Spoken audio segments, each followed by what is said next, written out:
What a view! This is incredible. An Ontario County nonprofit. Overlook Horizon high-altitude balloons. 3, 2, 1, launch.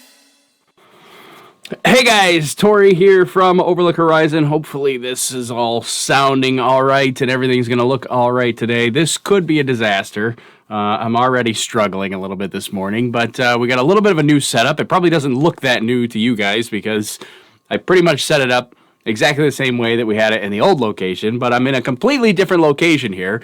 Probably the biggest difference that I particularly love about this is going to be the audio should be a whole lot better. I don't know. I've been testing it a whole bunch. This is kind of the first run of this, so after the broadcast, we'll see how the audio sounds. But yeah, hopefully the audio should be much better. We got a whole bunch of nicer, upgraded equipment here. We got a nicer camera. We've got a nicer microphone. You notice I'm not wearing the lapel mic that I normally wear, so we've got a nicer microphone. We've got nicer lighting. We've got a nicer green screen lighting for behind us here as well, so you guys can't really tell. But yeah, we're here. We got a whole bunch of new stuff. And we're also streaming in 1080 now instead of in 720, which I think has just about, it's definitely taken some life off some years off the end of my life here because streaming at 1080 now is just absolutely crushing my computer. So I don't know why. This is actually a pretty nice computer, but when you start streaming at 1080, it's just crushing it. So right now it's okay. We're basically maxing out the CPU here, but we're gonna mess around and see. I'm probably talking. I see somebody said the boom mic is a little sensitive, so it's probably a little bit loud. Let's see. I could probably turn it down a touch here. See, problem, yeah, see, look at how far it spikes up. Yeah, let's turn that down a touch. I was messing with, it's always so hard to practice this sort of thing. Yeah, let's see, that's too loud. It's too loud. Okay, that looks a little bit better. We pulled that back. I don't know, I always practice these things, and I don't talk in the normal tone of voice that I talk in when I actually go live, and then, like, I test it, and I'm like this. I'm like, oh, this is a good volume. And then I go live, and I'm like, hey, guys! So, yeah, the volume's a little bit spiked. So we're going to try to keep that under control. I tried to set everything ahead of time, but, yeah, obviously I saw that spiking up quite high, so I'm going to try to limit that volume a little bit. I'm also down one screen. Normally I have 3 monitors up in front of me, but I only have 2, which is making it hard to try to get all the stuff I need to see. I got SpaceX broadcast stuff to show you guys in my broadcast software and the chat and everything. I really need like 1,000 monitors here. But there we go. Mic voice was clipping a little bit. Yeah, hopefully it's a little bit better now. I did turn it down quite a bit. And if we need to turn it down, we can certainly go even further. But yeah, this is going to be a bit of an experiment here to try to test this all out. So hello, everybody. I already saw a bunch of your comments here, and I see everybody joining in and checking things out here today to see what's up. Some people want to know what's happening with the weather. We're going to take a look at that here in just a minute. But yeah, they did say, as Alex points out, 80% favorable weather, but keep in mind that does not account for upper level winds, which is actually the concern for today is going to be upper level winds. So that's the thing that we're going to have to watch for today. That 80% is really mostly the surface weather at the launch site. So it's going to be like cloud cover, precipitation, ground level winds, things like that. But they've got upper level winds are the concern for today, and we'll dive in and we'll take a look at that in just a few minutes. I see my microphone is still going higher than I want it to go, but it's not too bad. You guys let me know if that's any better. Let's see. All right, where did I lost my place here in the comments here? Is this channel for real, or is it my? Yeah, we're for real here. Let's see how. Yep, I suspect Oh, have you got some? It looks like you got some conspiracy theorists have joined the party here. Thanks for joining in. This should be fun. Let's see. Audio does sound improved. Okay, hopefully that's a little bit nicer. It's a nicer microphone, but it is definitely way more. It's way more sensitive and it's a shotgun microphone, so it's way more directional than my lapel mic was omnidirectional, so it would pick up everything around me. This is a shotgun microphone that's just out of camera frame here. So it's way more sensitive, way nicer quality, but we're still trying to get all the levels sorted out. And I should really try to talk in a single volume level the whole time. I promise we will get to SpaceX stuff at some point here, but this is like, we finally went live and we got people watching now. I'm trying to make sure everything's going well. We will get to some SpaceX stuff here in just a minute, but launch today, we still got about 30 minutes to launch, so that's the rough countdown clock over my shoulder there. So we got some time. Let's see. Everything is nicer. Thanks, RB. Appreciate it. Let's see. I have no idea where I ended up, but then I see I'm already subscribed. So you've done something awesome before, so I suppose I'll stay. All right. Well, that's cool. I'm glad you're subscribed. Glad you're going to stick around here for a little bit. Yeah, we did bring the volume down a bit. As a stream broadcast anywhere else, my YouTube is just a spinning circle of doom. Yeah, we're simulcasting on YouTube, Facebook, Periscope, and Twitch all at the same time, so you can watch this broadcast on any of those platforms here. Let's see. What else? From the 45th Space Wing briefing for the launch. Maximum upper level winds will be from the west at 100 knots near 35,000 feet. Yeah, I'm going to pull up the wind map here in just a second. No official stream list. Yes, there is an official stream for SpaceX, but the downside is, oh, look, they updated it actually here now. As of an hour ago, it still said that the launch was yesterday, but they have finally updated it, and it does say that the launch is today. But I think there were a lot of people yesterday that were actually sitting there on the SpaceX stream going, why aren't you live yet? And people didn't realize that it had been delayed until today.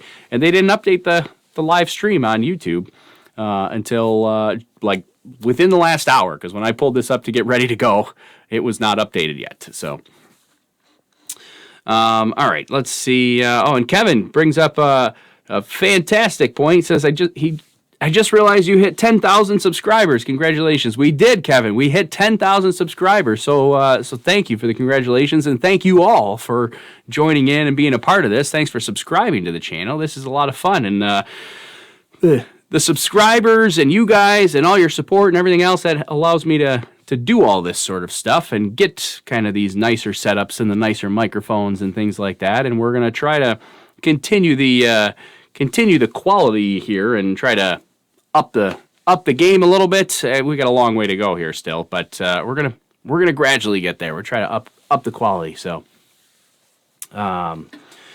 let's see. And Deborah says her son just got home from his deployment in Afghanistan. Well, glad your son is home, and tell him thanks for his service. So I'm glad that he's home with you.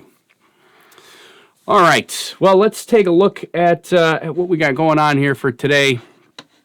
This is the point that makes me nervous about the broadcast, because as soon as I start pulling up this stuff is when my computer really starts to struggle. So we'll see if we can actually do this successfully.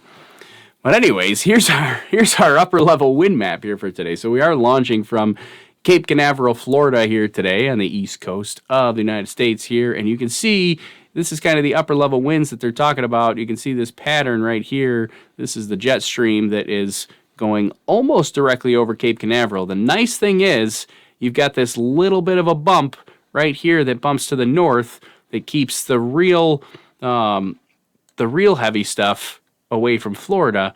But if we go up a little bit higher, you can see there's still a whole bunch of high level winds here, and these are the real crazy ones that are hitting 100 miles an hour today.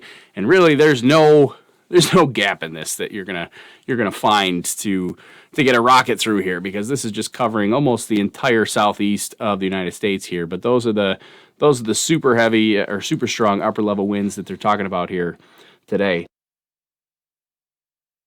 Sorry, I also have a cough. But the nice thing is now I have a cough button here right next to me, so hopefully that doesn't get too annoying and I remember to push the button. But these are the upper level winds that we're talking about here today. That this is what will scrub or delay the launch if anything comes up. And I do want to make sure I keep an eye on my my phone here in case they do scrub. But I've not seen anything yet. Although I also have not seen anything about propellant loading. So normally we would see a notice about propellant loading relatively well, should have been like 10 minutes ago. I would have seen that information, but I have not seen that yet. So we don't know if they are loading propellant yet. If anybody has seen otherwise, you let me know. But usually at about T-minus 35 minutes, usually 35 to 38 minutes, somewhere in there, launch director gives the go for propellant loading, and then they start. That usually means that they're really going to give it a try for the day, is once they start loading propellant into the rocket. But I've not seen that yet for today, and I was trying to look through and see my notifications to see if I noticed anything about it, but I have not. I've not seen anything about propellant loading, but so it sounds like we're still on track though, but we'll see. Let's see. Can you talk about the special non-reflective coating on one of the satellites to avoid light pollution? Yeah, so SpaceX is they're trying to be good space citizens. So one of the big controversies here, which I don't even think I said what we're launching today. We're launching Starlink. This is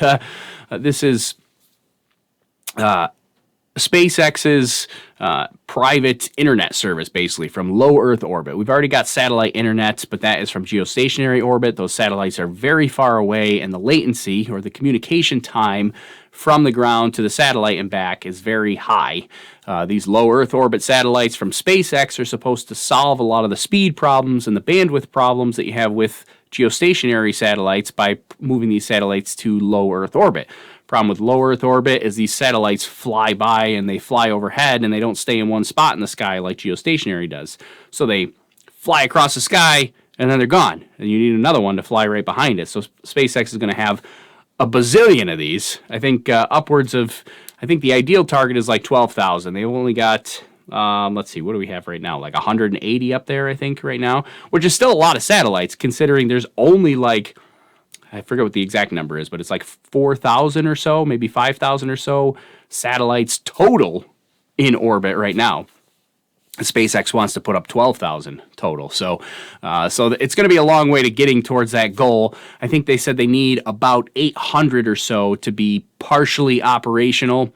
Once they get into the couple thousand range, then they can actually be fully operational. And when they get to the 12,000 range, that's like redundancy purposes, increased performance, all that kind of stuff. So, but yeah, right now they're only at 180, and we'll get more. But with those satellites, all this number of satellites that are up there, one of the big controversies has been, especially after that first launch, they were so bright when they went up in the sky that like you could see them clear as day. They were some of the brightest looking stars in the night sky.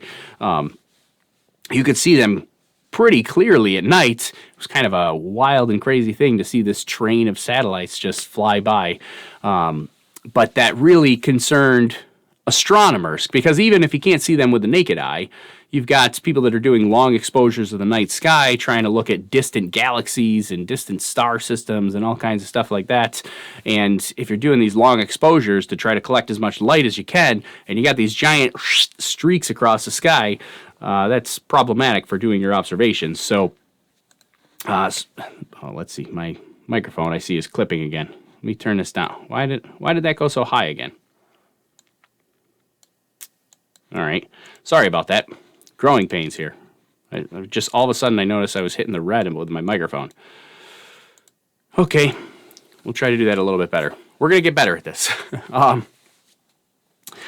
So anyways, you've got these streaks across the night sky that astronomers really don't like. And SpaceX is now starting to put some experimental coatings on them so that they can reduce the reflectivity of the satellites so that they're not so bright in the night sky and they don't show up as these huge bright streaks across astronomers' images.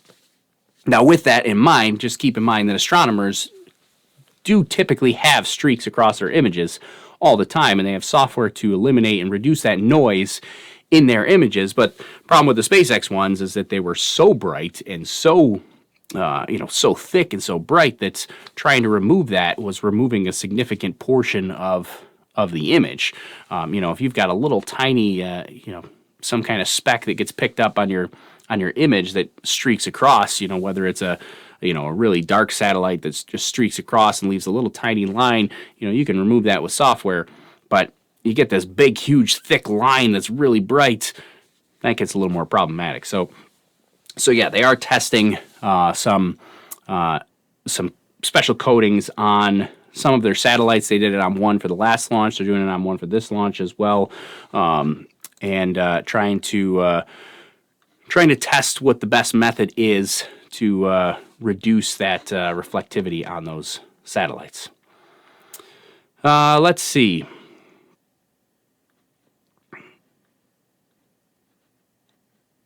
Yeah, and I don't know exactly what the non-reflective coating is. I don't think SpaceX has actually put that out exactly what it is, but that's the concept at least.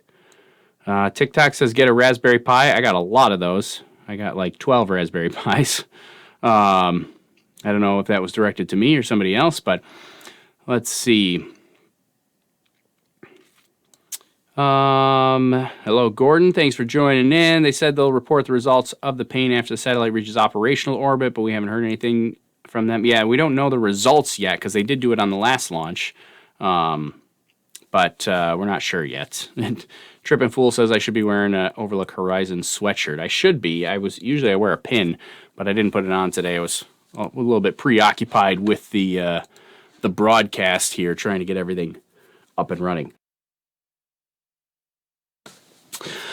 All right, let's see, what else were we going to cover today? Oh, let's take a look at, so with this, one of the cool things, it's kind of a nice it's a little bit of a give and take, because we talked about the Starlink satellites can be seen from the ground. Astronomers don't like that, but us regular people that aren't really, studying the night sky, it's can be really cool for us because you can see the satellites fly overhead relatively easily.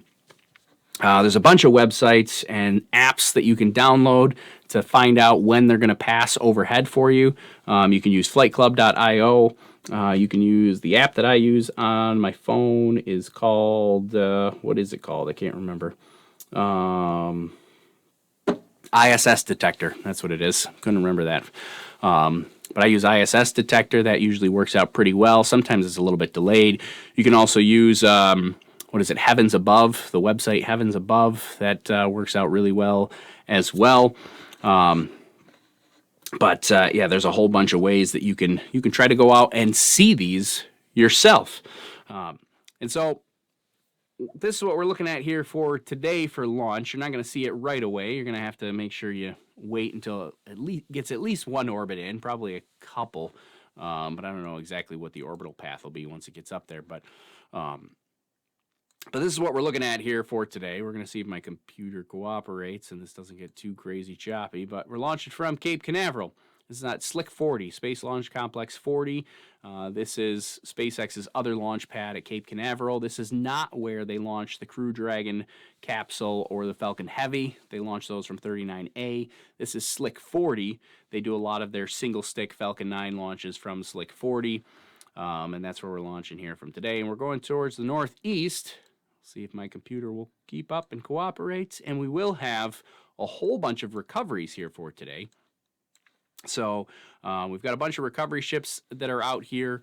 The primary recovery ship, obviously, is going to be the Autonomous Spaceport Drone Ship, Of Course I Still Love You, which is going to attempt to recover the first stage of the Falcon 9 booster. And then they are also attempting another double payload fairing catch. So they're going to try to catch both halves of the payload fairing with their big boats with the nets on them. They're catcher boats, whatever we're calling those now. I mean, they are named. They're called Go Miss Tree and Go Miss Chief. Both of those are out in the ocean right now and ready to catch those payload fairings. That's the green point that you're seeing out there on the map here.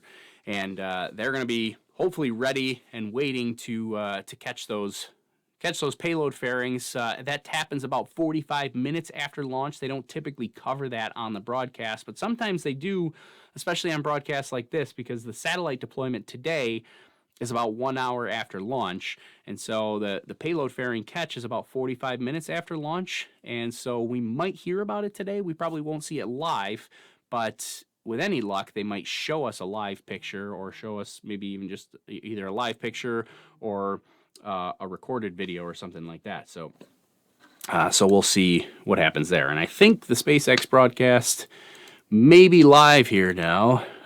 Yep, it's live. They haven't actually started talking here yet, but the broadcast is live, which is good news. Means they're going to at least give it a shot here for today. And we'll get switched over to that here in just a minute. Let's see. Let me get back to some of the comments here. Oh, it's that your mic volume drops when you switch to this screen. Oh, yeah, I got to remember. Let's see. Let's check this out here real quick. Let's do some testing together. I got to remember to look at the volume when I switch that. So I'm here and I switch to this screen.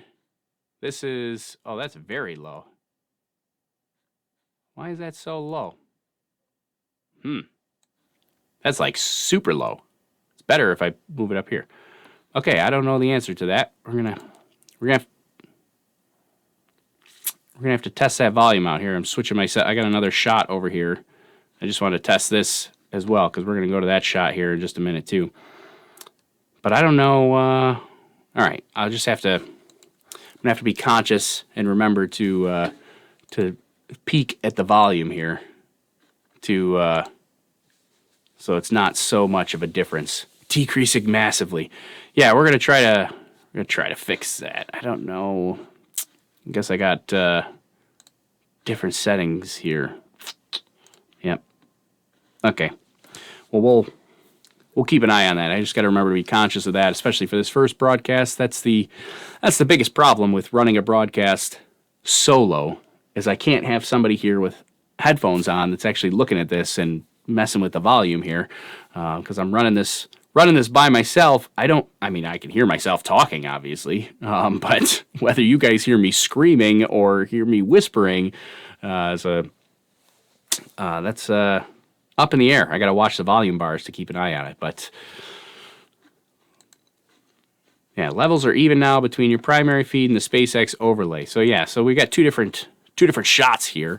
They should hopefully be better when I go from here and then I switch over. If I keep talking at the same volume, then I switch over to here. Hopefully the volume levels are about the same now. They look about the same on the meter. This one may even still be a little bit on the lower side, but I actually like this volume better because it's not peaking quite as high as this one here. If I switch over to this one kind of peaks up a little bit higher than I want it to. So I'm going to pull this one down just a tiny, tiny bit here. We'll see if hopefully that'll be a little bit better. Well, thanks. I appreciate everybody kind of working with me on the struggles here. We're going to try to work through this. Hopefully in the end, once we get all this figured out, this will be fine and it'll be good to go. Let's see. Oh yeah, I might have turned the wrong control down. A couple people chiming in, so hopefully that's a little bit better. And we're going to take a look at too after launch. So going back to the SpaceX stuff, I'm kind of waiting for SpaceX to go live. They have not gone live here yet, which is a little bit late for them. Usually they're live by this point because we're only 11 minutes to launch. So usually they're live and talking by this point.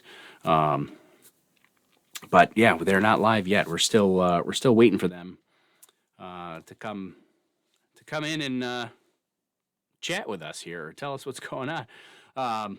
Wait, did my volume? What happened?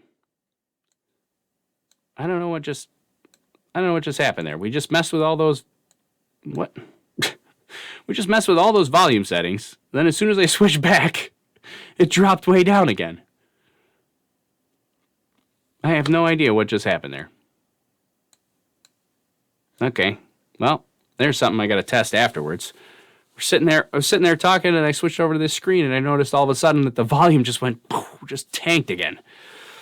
Okay, hey, here they are. They're coming. They're live now.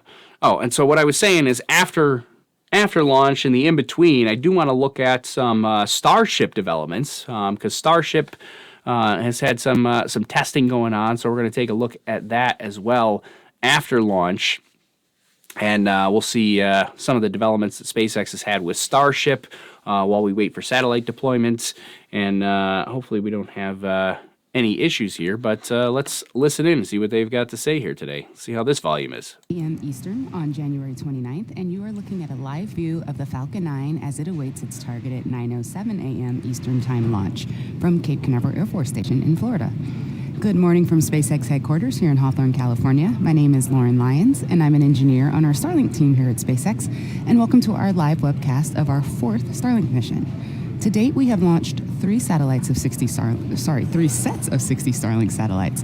One set back in May of 2019, another in November, and the most recent just a few weeks ago on January 6th. This network of relatively small but advanced satellites is designed to bring high-speed, low-latency broadband internet to people all over the globe. By design, these satellites will be able to service areas of the globe where connectivity has been unreliable, too expensive, or completely unavailable.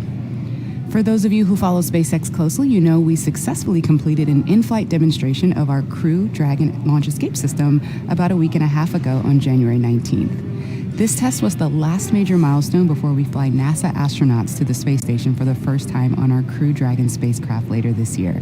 This is the mission known as Demo 2. The rocket you see on your screen right there also played a role in these efforts. Specifically, this booster previously launched the first Crew Dragon spacecraft, minus the astronauts, of course, and launched it to the International Space Station for NASA back in March of last year. This was a mission known as Demo 1. Now today, we're going to attempt to recover this Falcon 9 first stage for the third time, this time on the drone ship, Of Course I Still Love You, which is currently stationed about 350 nautical miles off the eastern coast of Florida. We'll also be attempting to recover both payload fairing halves today during using our two fairing recovery vessels, Miss Tree and Miss Chief. Woo. So we likely won't see those views live, but we'll provide updates on progress on that recovery as they become available. So we're continuing to count down to liftoff, but if for some reason we have to call a hold on today's launch, we do have a backup opportunity on Thursday, January 30th at 8:45 a.m. Eastern. But at this time, all systems are go for an on-time liftoff. My name is Jesse Anderson, and I'm a lead manufacturing engineer here at SpaceX. Right now, we are looking at a live view of Falcon 9 on our pad Space Launch Complex 40, or SLIC 40, in Cape Canaveral, Florida.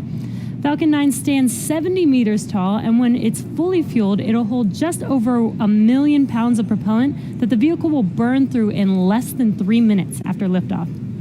We prepped Falcon 9 for launch in our hangar at the base of the pad, and upon completing final checkouts, Falcon 9 rolled out to the pad with the Starlink payload and went vertical early this morning. The chief engineer held a technical poll at T-1 hour to confirm no significant issues, and launch director held a propellant load and launch go-no-go poll at T-38 minutes to ensure all teams were good to begin the fueling process. Falcon 9 has been loading propellant since T-35 minutes, and currently our rocket-grade kerosene, or RP-1, is nearly fully loaded on the first stage, which is the bottom two-thirds of the vehicle that you see there on your screen. That first stage, which previously flew during SpaceX's Demo 1 mission for NASA, as well as the RadarSat Constellation mission in June of 2019, is responsible for accelerating the vehicle through the Earth's atmosphere to the edge of space with the help of 9 Merlin engines. Above that first stage is the second stage, which has a single Merlin vacuum, or MVAC engine, which ignites after the first stage separates. The second stage is what will carry the Starlink satellites to an altitude of 290 kilometers above the Earth's surface. At this time, second stage is fully fueled, and liquid oxygen loading is currently underway on both first and second stage. The stack of 60 satellites is safely enclosed inside of the 17-foot diameter payload fairing, which is the pointed enclosure on the very top of the rocket. And we've got a nice view of the satellites stacked up right there. These are flat satellites, so you can see that there on your screen. And once we reach the vacuum of space, we will deploy the fairing as the second stage continues on its journey to its final orbit. So far, weather is looking good during our launch window for an on-time launch, but we'll be keeping an eye on this all the way down to T-0. The Air Force range is prepared to support today's mission. Waters are clear of any ships, and the range continues to ensure the safety of our launch. The vehicle, satellites, weather, and range are all looking good for an on-time liftoff just a few minutes from now. Today, most of your satellite internet services come from geostationary satellites or geosats. A single geosat will serve a fixed but broad area and is typically placed about 35,000 kilometers or higher above the Earth. Now, one of the main drawbacks of that high altitude is high latency or delay in that signal that's provided because they're so far above the Earth. Starlink, on the other hand, is a constellation of multiple satellites that orbit the planet, but at much lower, at about 550 kilometers. Because of this low orbit, latency is much lower than with satellites in geostationary orbit. This enables Starlink to deliver services like seamless video calls that are usually not possible on other satellite internet systems. And because Starlink satellites fly in a global constellation, we can bring high-speed internet to places that previously had terrible service or no service at all. Some of the most exciting opportunities for Starlink are rural or remote locations where traditional fiber or cable just isn't practical. And Starlink can also deliver high-speed internet to locations where fiber and cable aren't possible at all, such as a cruise ship or an airplane. Building a constellation that can provide this level of service is incredibly challenging, but we are making steady progress towards that goal with every Starlink launch. And one quick note, during our last launch, we mentioned that we were experimenting with a darkening treatment on one of our satellites. This is part of an effort to minimize reflections from the satellites that may be distracting to some astronomers during their observations of the night sky. It takes a few weeks for those satellites to reach their final orbit destination, so we don't have the results of that DarkSat experiment just yet, but we'll be sure to share what we've learned as the data becomes available.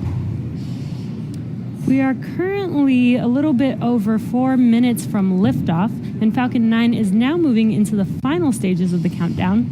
At T-7 minutes, engine chill began. This is where we allow a small amount of the super chilled liquid oxygen to flow into the Merlin turbo pumps prior to the full flow of liquid oxygen into the vehicle, and that's to avoid any shocks to the system.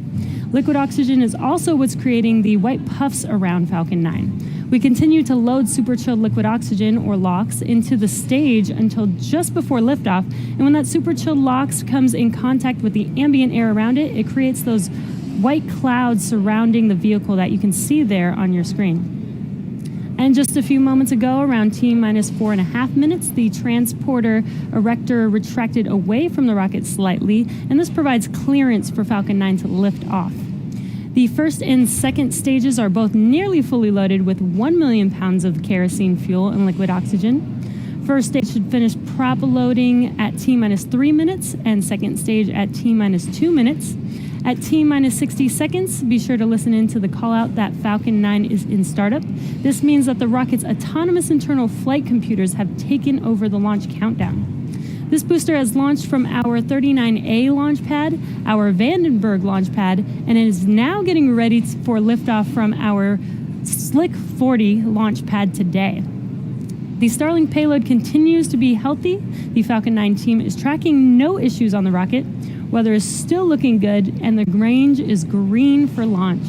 So let's listen in to the last few minutes of the countdown.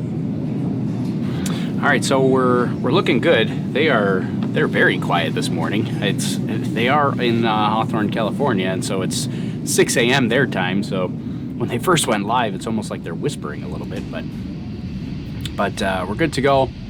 Sounds like they got the pad mics on there as well. I can hear the venting pretty clearly. We'll leave that up here for the last couple minutes.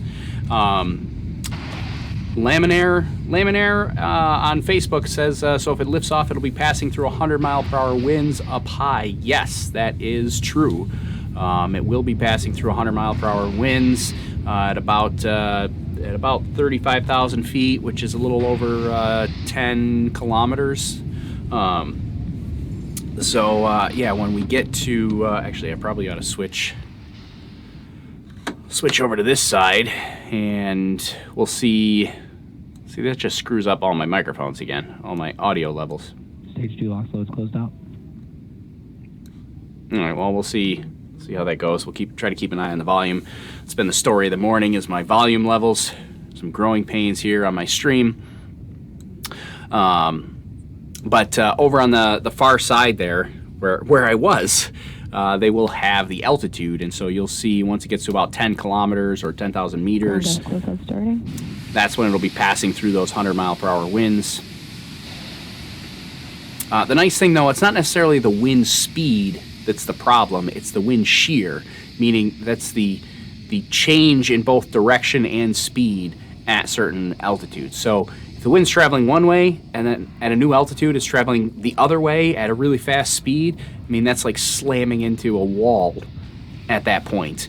Now, it's not quite that drastic. They're not opposite directions, but you may have wind going this way and wind being slightly off a little bit, causing that wind shear. So obviously they feel safe enough to launch today through those winds.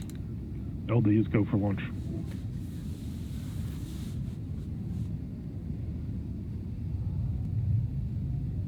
And don't forget, we'll stick around afterwards too, chat it up a little bit, get to some more of your questions here. 30 seconds.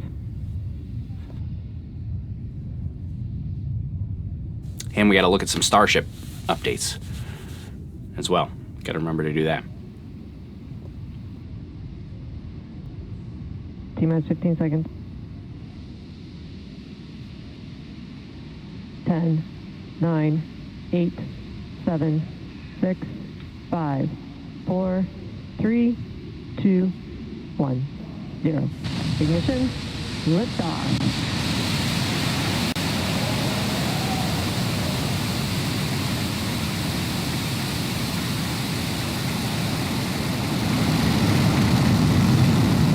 Vehicles pitching downrange. Stage 1 propulsion is nominal.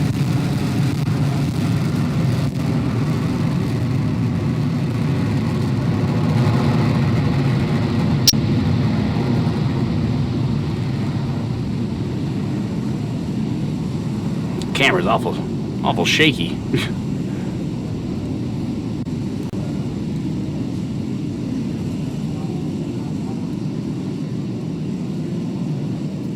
It is T plus 45 seconds, and we've just had a nominal liftoff of our Falcon 9 vehicle carrying our Starlink payload on its way to its targeted orbit. In just about 20 seconds coming up here, we will be passing through max Q. Falcon 9 is supersonic. That is the maximum aerodynamic pressure that the vehicle will see, which is the largest structural load that the vehicle sees throughout ascent.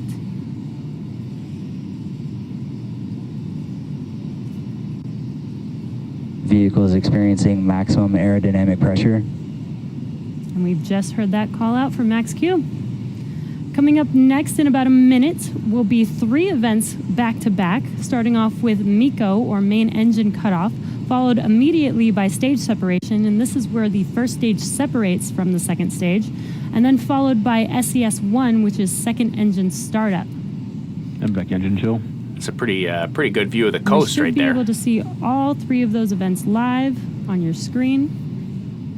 But right now we've got an awesome view looking aft on the vehicle with the Earth in the background. It was a pretty awesome view. Like that.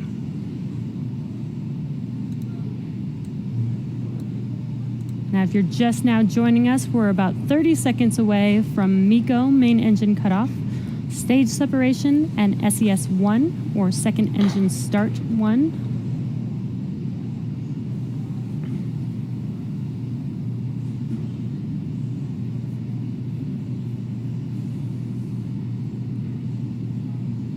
We should be coming up here on MECO here.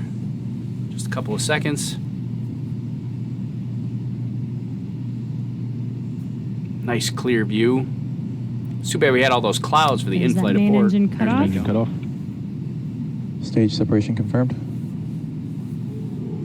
Let's see the stage separation. First stage separating from second stage on your left screen. And on the right, second engine startup. That's that MVAC engine on our second stage. I don't know if you And guys... there's that bright red glow on the engine. So now coming up in about 20 seconds is fairing deploy, and as Lauren mentioned earlier, we will be attempting to catch both payload fairing halves on our recovery vessels, Mystery and Mischief. I don't know if you heard the... it will be unlikely that we will see these live on the webcast, so we'll bring you updates as they become available, but you can also check into our social media for updates as well. Fairing separation confirmed. And there's that call out for... It's fairing separation. Fairing separation. See if we can see it on the There's left fairing camera deploy. there. You can see that on your right screen. Or on the right one. Those fairing halves are now making... You can see that on your there it screen, is, right actually. there. The fairing halves are making their way back to Earth, and hopefully we can catch those on our recovery vessels.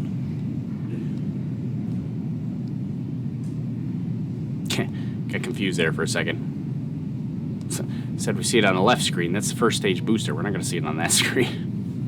Anyways, I was going to say, I don't know if you heard, when first and second stage separated, the people that are there watching kind of went, ooh. And I think it was more of like a, oh. But I took it, I heard it like, oh, like, uh-oh. And I was like, what happened?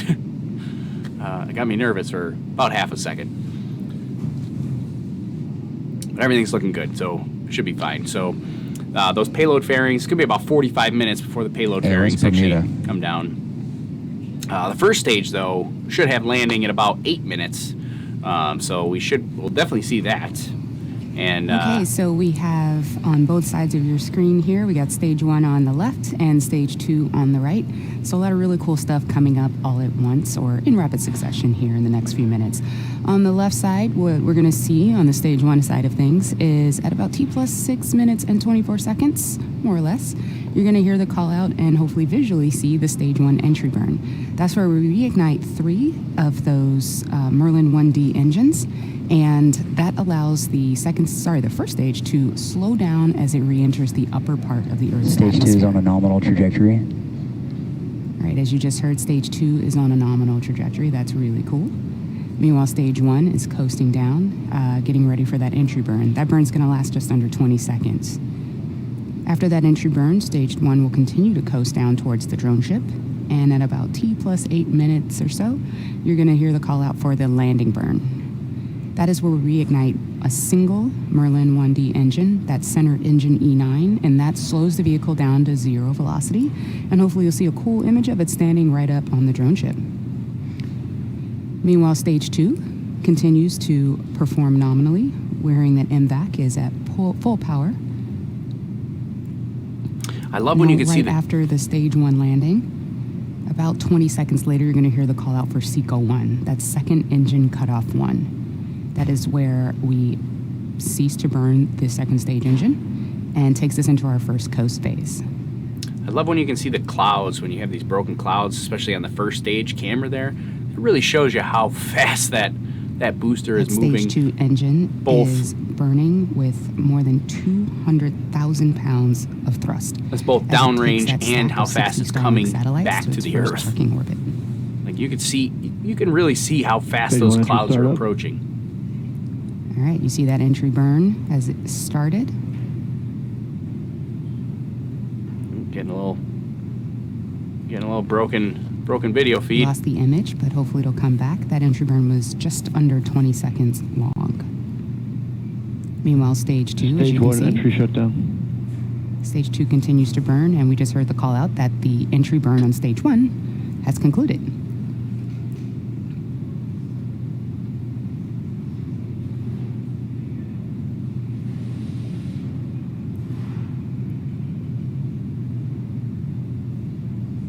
Stage 2 continues on a nominal trajectory. So we're about 1 minute away from landing here.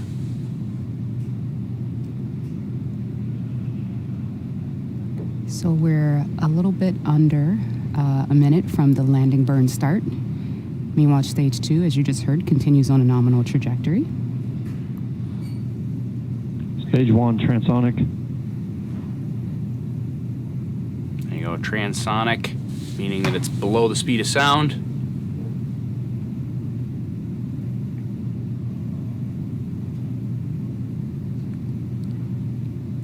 Okay, in just under 15 seconds, stage 1 should start that landing burn. Hopefully Stage we'll 1 get landing that camera startup. back. There's a landing burn call out. Are they going to show it to us? Are we going to have good video of this? A couple times now they've had uninterrupted video. Right now we have no video, so. Right, that landing burn is currently going. Unfortunately, we don't have the video from the vehicle, but we do have the drone Stage ship 1 video. landing leg deploy. Landing legs. Smooth and terminal guidance. Smooth video. All right, and yeah, look at that. Yes. Awesome. That's the third landing of this booster. Second time Love landing it. on, of course, I Still Love You. Falcon 9 has landed. Operators, please proceed. Very cool. And About 100. any second now, That we is so should awesome. be seeing SECO 1. That is where that second stage engine will cut off. That was super smooth. I love seeing those videos. We're going to have to look at that again. I wish it had a bit of a wider angle so we could see the entire booster coming down and landing, but I'll take smooth video. Let's start with just smooth video. That was pretty awesome. I like that. Still listen out for the call. Back shut down. All right, as you just heard, MVAC shut second down engine from the shut second down. stage. Escape expected. And we got confirmation that we're in a good orbit. All right, so we're now going to enter a coast phase. So we're going to take a quick break. Orbit but insertion. we'll be leaving you with an animation that shows where we are in the coast phase, and we'll be back at about T plus 45 minutes for a second stage relight, followed by another brief coast and then payload deploy. Hopefully we'll be able to bring you that payload deploy live on the webcast, so we'll see you back here in just over 35 minutes. Okay, well, and now I got to figure out how to, does that mute it? Yeah, okay. I just want to make sure that I mute the music. I don't know what music they're playing. YouTube scream at me. Okay, but my volume went down again. Why? Why does that keep happening? I'm not lowering the volume, but it keeps dropping my volume down. I don't know. I got to figure that out and figure out what's going on there. But anyways, there we go. We got a successful launch here today for Starlink. So Starlink is in kind of their parking orbit right now. They're going to have a coast phase for a little while, and then I think at about I don't see. This is where I need a third monitor. I can't pull it up because it's on the it's behind the SpaceX broadcast is my timeline. But I believe at about 45 minutes, right about the time when the payload fairings will be coming down towards the towards Miss Tree and Gomez Chief, the two catch boats there. So right around 45 minutes, they will have another burn for that second stage, the upper stage, and that'll put it in its final orbit, its drop-off orbit for the satellites. And so we're just going to wait on that coast phase there. Probably take a look at get another replay here of the launch itself, because that's the fun part. And definitely look at that landing again. That landing was pretty awesome. I'm just trying to pull up the timeline here on my phone since I can't pull it up on the computer since it's behind my SpaceX broadcast. A couple of people noticed, were asking me what was going on with my my green screen, the little black thing that was up here in the corner. That's that at the beginning of that broadcast, that was just the cable clip to my microphone here. Like, my microphone is so close to the frame that if this cable clip, basically where the cable plugs into the longer part that goes to my computer, if it hangs down just a little bit, you can see it on that screen. So I got to make sure I keep that up. It is wrapped around the boom arm here, but it's it apparently was on screen, and I didn't notice it until you guys started pointing it out. So thanks for pointing that out.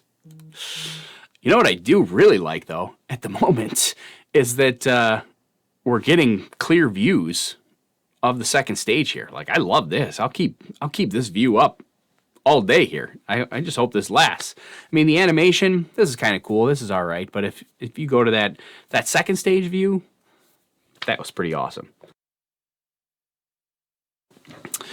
All right, so what did we miss for some comments here? A bunch of people loved that landing. Gregorius said it was a second perfect landing video. Yeah, that was pretty awesome. We had another pretty awesome landing a couple of launches back. Well, it might have been on the last Starlink launch that we had a really clear and crisp landing. Definitely was not on the in-flight abort launch, because we didn't have a clean landing on that one, unless you want to count all 10 million pieces that landed. Although Surprisingly, the trunk for the Crew Dragon capsule somehow survived. I don't know how that was possible. So if you were following along with the in-flight abort test, that was the last launch that we looked at. That was only, I don't know, what was that, like 2 weeks ago or a week ago? I don't even know. Time going by so quickly at this point. But the capsule and the trunk aborted away from the Falcon 9. We had a nice big boom. Then the Crew Dragon capsule separated from the trunk, and then the trunk just fell from 40 kilometers up, which is like 130,000 feet or so. And it just fell. There's no parachute. It's just completely unobstructed, fell from 40 kilometers all the way down to the ocean. And surprisingly, somehow, it stayed in one piece. I mean, relatively in one piece. I mean, it looked like, there's a little tiny bit of minor damage to it, but I was expecting that thing to just be obliterated. And it was not. It was pretty much in one piece. So that was kind of surprising. Let's see. Landing looked a little bit harder than normal. We'll take a look at, and we'll see. We'll take a look. We'll watch that again. Foxy Paws says it was the last Starlink landing that was a clean landing video. I think you might be right. I think it was the last Starlink launch that was pretty clean, meaning the smooth, uninterrupted video. When will Starlink go live, and will it be something for consumers to buy as well in the near future? I think you still got a couple of years before it's like general availability.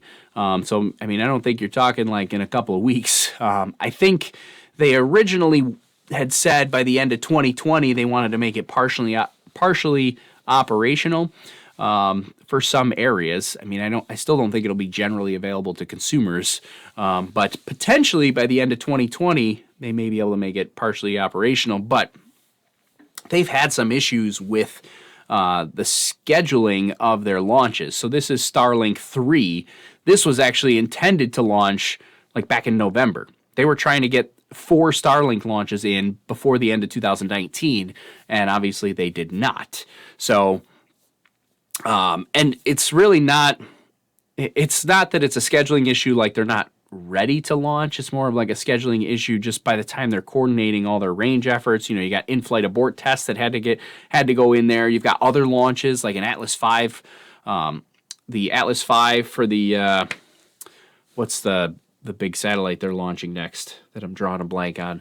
But the Atlas V had to do a wet dress rehearsal, and so SpaceX had to wait for that rocket to get to be done with their wet dress rehearsal before they could do any sort of operations, because the range won't, you can't have 2 fueled rockets on the pad at the same time.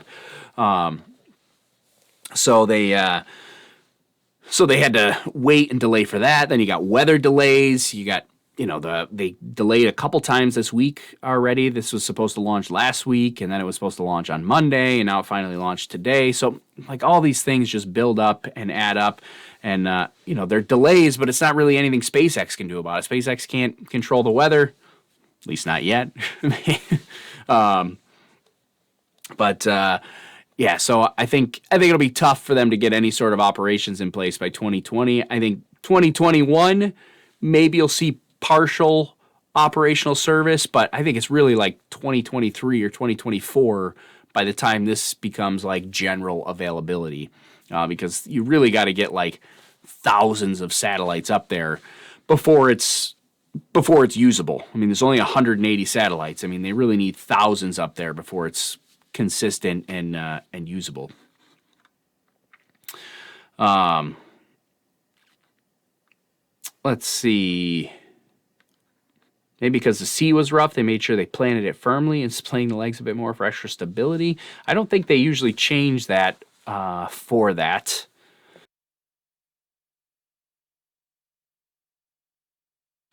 But we'll take a look at it. They all have... Oh, Solar Orbiter. Thank you, Emmanuel. I couldn't remember the name of that. Gregoria says rewind, please.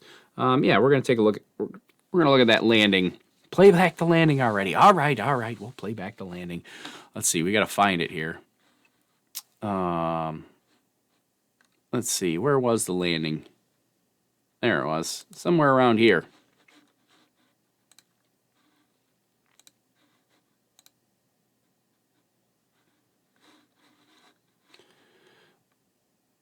Let's see.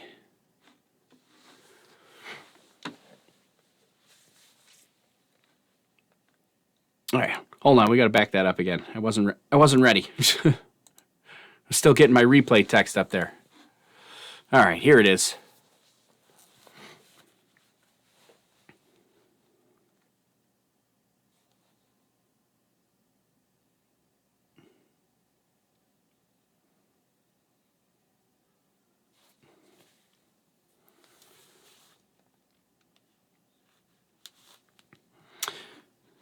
Yeah, it doesn't, to me, I don't think it really looks that unusual. Why?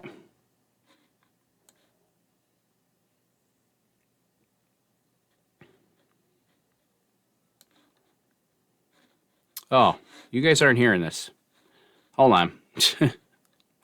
Any second now, we should be seeing SECO 1. Oh, That is the where volume second issues. stage engine will cut off. Let's see. How's my volume? Is my volume back to normal here? Yeah, that looks okay. All right. Oh, the volume issues are going to drive me crazy here. We're going to go back. Sorry, I thought you guys were Currently hearing this because going. I'm hearing it Unfortunately, in we my don't ear. have the video from the vehicle, but we do have the drone Stage ship one landing video. Yeah, it doesn't look Stage 2 is it doesn't look internal guidance. problematic or unusual. That unusual to me. I mean, it definitely. Right, and yes. I mean, the legs definitely Awesome. kind of That's the splay out third a little landing bit, of but this booster. they're designed. Second time landing on, of course, I Still Love You. Falcon 9 was landed. Operators, please proceed. Very cool. And And Yeah, so they are designed to do that. Just keep in mind that they've got, you've got those hydraulic legs there, and then they've also got that big crush core in them, that big honeycomb crush core that when they hit, they're designed to crush and absorb some of that impact. So it didn't really look. I guess it seems like it definitely used the. Well, I don't know where the crush core starts, but I would guess that it used a bit of that crush core. But yeah, I don't know. I guess it does look like a little bit of a harder landing than typical. It wasn't really a super soft touchdown. I mean, it definitely put a little bit of load on those legs. It almost seems like the engine cut off a little bit early. But I wonder, like, you can kind of see the deck of the ship bobbing up and down, and it's really hard to get a perspective on how far that's bobbing up and down. But I wonder, that's got to be problematic, if you've got the ship radar that's telling the Falcon 9, like, here's where I am, and then all of a sudden it dips down because, even if it dips down just like, a foot or so, I mean, you're still cutting the engines a little bit earlier than probably expected. But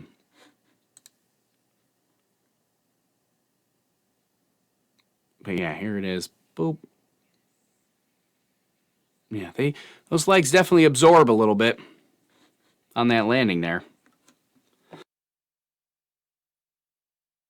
And they do look, Greg says legs are more splayed compared to with previous images. Yeah, they do look like they flattened out quite a bit compared to other landings. So yeah, I'll definitely give you that. Oh, and that's Thanar says no octograbber this time. That's going to be a good question. That's a good point. It's really hard to get perspective on how close that is to the deck. It looks like obviously there's a gap between the engine bells and the deck there, but the octograbber is the little Roomba thing that they have on board the ship that basically crawls underneath the Falcon 9, automatically grabs it and secures it to the deck so it doesn't go falling over. But obviously you need some space underneath the rock. It's a pretty big Roomba, so you need some space underneath there to get it in. So it'll be interesting to see, what kind of perspective, what kind of gap there is there. I guess the more I look at this, the harder that landing looks. Especially, I don't know, I guess if I look at if I don't look at the legs directly, and I'm looking at the just like the actual body of the rocket, it does kind of look like it just drops at the end. Yeah, all of a sudden you see the thrust cut on the engines and then the body of the rocket, which is probably easier to see because you don't have the bright washout of the engines there. But that engine cuts off and then all of a sudden, poof, it just kind of drops. And not unstable, obviously they caught it. But yeah, that's kind of interesting.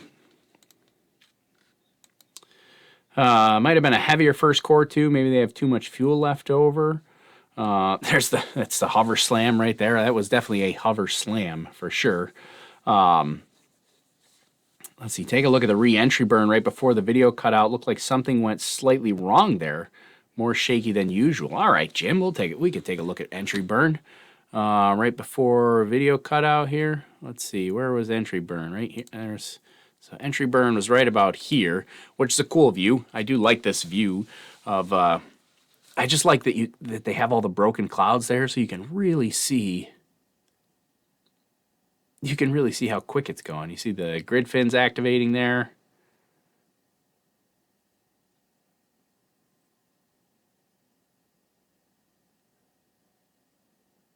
Yeah, I don't know. I mean, it shudders a little bit, but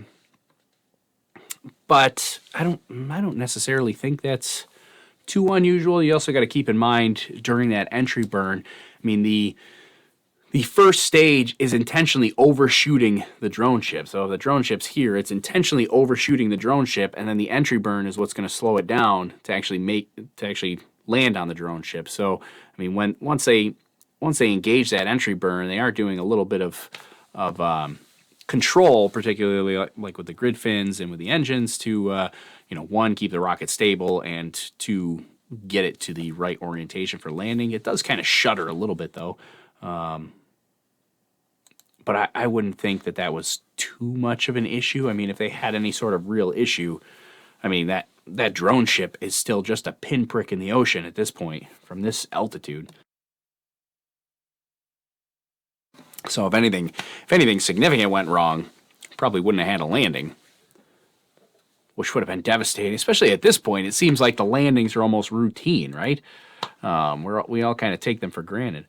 But yeah, the entry burns, that little shake there doesn't seem too concerning for me. Let's see. Someone call Elon and ask him how he feels about it. Let me try it out. Elon? He didn't give me his number. Was it me, or did the first stage landing legs have a lot more give? Yeah, we just looked at that a second ago there, Angela. And I think they did. I mean, they're designed to have quite a bit of give. They don't always use it, but they are designed. They do have it. And it does seem like they kind of used a lot. They took a lot more force today than typical. Last landing, the view cut out after the entry burn. Also, no view until the view from the drone ship. Yeah, I do remember that. Ilias says the cough button is the real MVP of the day. I know, right? It's the problem with the wintertime and getting sick. I mean, I'm not really that sick, but I do have a cough at the moment. It's more like it's like a tickle in my throat. It's just like irritating. It's just every once in a while I'm like talking and I can just feel it there, and I'm like, I got a cough. Yeah, the legs gave way more. Yeah, they definitely, here they are. Again, we'll watch it one more time. They definitely took a lot more force, and you can kind of see right when the thrust cuts out that the rocket kind of drops a little more than usual.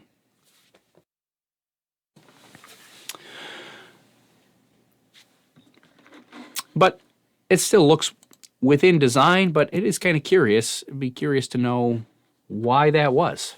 Why did that happen? Right, and yes. Awesome. That's the third landing of this booster. Normal guidance. All right, and yes. Awesome. That's the third landing of this booster. Second time landing on, of course, I Still Love You. Falcon 9 has landed. Operators, please proceed. Very cool. And Yeah, it definitely looks like a little bit of a now, we should little be bit seeing of a Seco harder 1. landing That is there. where that second stage engine will cut off. Let's see. Yeah, it was in the margin, so it's fine. I agree. It seems fine. Seems a little bit, maybe a little bit harder than usual, but not outside of design specs. Like, I don't think anything's damaged. I think it just used a lot more of the crush core than usual. All right, as you just heard, second engine shut down. Oh, escape expected. Worked the way, And yeah. we got as J King confirmation says, that it we're worked in the a way good it should. orbit. That's All right, yeah, so that's we're what's now going to supposed enter happen. So I'm just switching back to live to see if we had any more views. We don't. They're just in the animation here. So already stage 2 over the Middle East. There looks like heading down towards Australia. It seems like.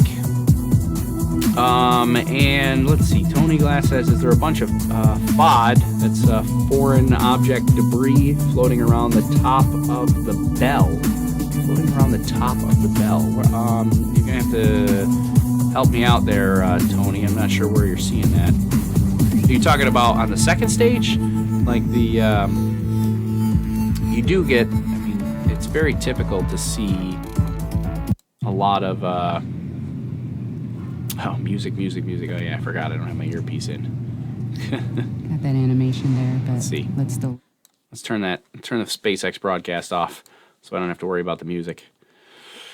This is the problem with my new setup here. So usually in my old setup, I had 3 monitors, and one of the monitors was always dedicated to my audio channels so that I could always see the audio, and it would catch my eye if the audio was jumping around, if I wasn't expecting it to. But on this one, I only have 2 monitors. One is the full screen SpaceX broadcast. That's how I'm showing you the full screen broadcast. And the other one is all my streaming software and my comments. And the audio is it's behind all the comments and everything, so I can't always see that. But anyways, so yeah, so the foreign object debris, or the FOD that you're referring to, I suspect is just frozen solid oxygen here, because there is an oxygen vent. Let's see. There's an oxygen vent that's like right here, I believe. It's easier to see after it goes into coast for a little while. Like right here, because usually you get a lot of built-up ice on the back of the second stage there. But yeah, typically that's just going to be ice crystals. Yeah, like this right here. That's just basically solid oxygen or ice there. Let's see. What streaming software are you using? I use Wirecast. That's what I've got here. Audio doesn't appear to be directed. It sounds like it's going through speaker, then through the mic again. You might be getting bleed over from my headphones to the microphone. You shouldn't be though. Should be pretty much directly to it. If it's ice, where's it's coming from? Yeah, so the ice is typically condensation that's picked up, either picked up through the atmosphere or when the water molecules of the atmosphere when it's closer to ground level, either right at launch, because you get a lot of ice build up on the side of the rocket right at launch, because you've got all those super chilled propellant and liquid oxygen there. The liquid oxygen in particular is super, super cold, and it makes the outside of the rocket cold, and all the water that's in the atmosphere then condenses and sticks to the rocket as ice. So there you go. But why is it moving so slow?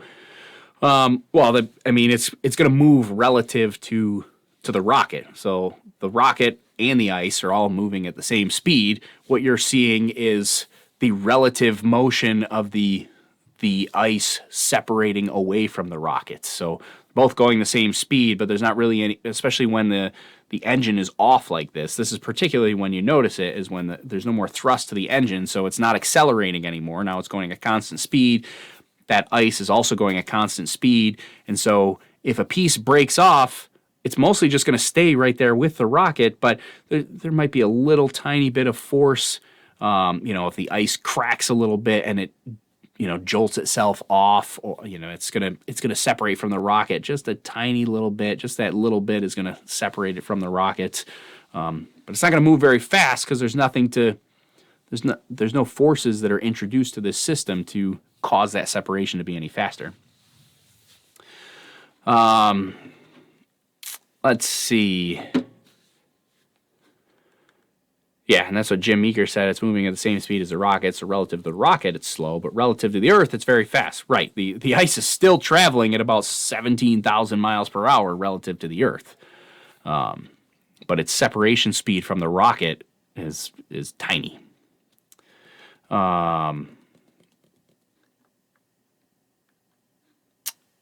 Moving at the same speed. I meant audio from the SpaceX video. Quality was much lower than original. Yeah, that should be direct. I'm just capturing it directly from my computer, so that's not going through a speaker or anything.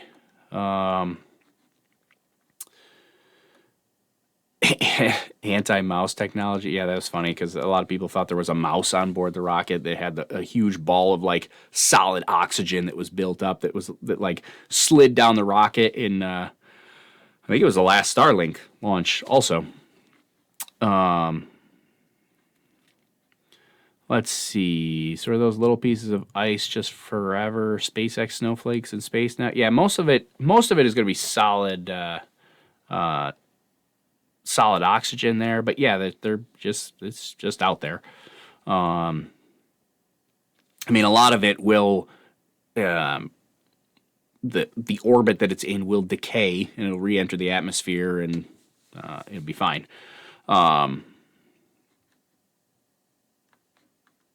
Let's see. Already tested, first introduced in that's Heat Shield's talking about something they're already testing.